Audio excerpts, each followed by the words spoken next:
The hundreds of first responders and survivors of 9/11 attacks who now live in Southwest Florida are facing a new threat. They're especially vulnerable to COVID-19. Of course, that's a respiratory illness that could take an even deeper toll on their lungs, which took in all those toxins from the collapse of the buildings. Miana Massey with one man's personal story tonight.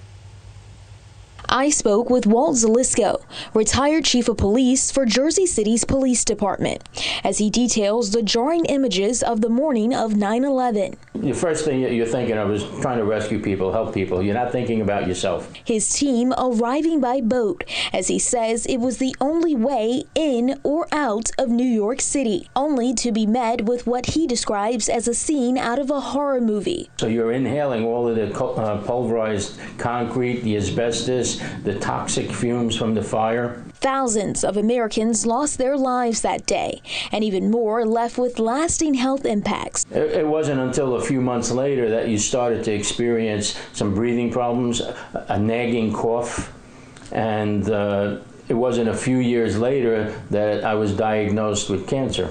Many diagnosed with cancers and other conditions are particularly vulnerable as we fight the COVID-19 pandemic. Lawyer Michael Barasch encouraging survivors to seek benefits and compensation provided by the National World Trade Center Health Program.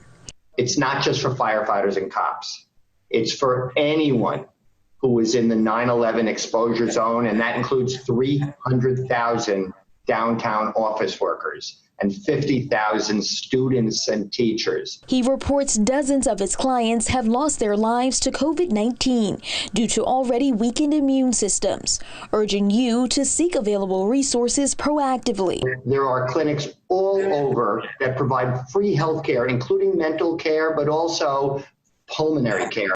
A final reminder to protect yourself and others as we battle this virus. Protect yourself, because you are at risk. Please take care of yourself. In Lee County, Miana Massey, Fox 4, in your corner.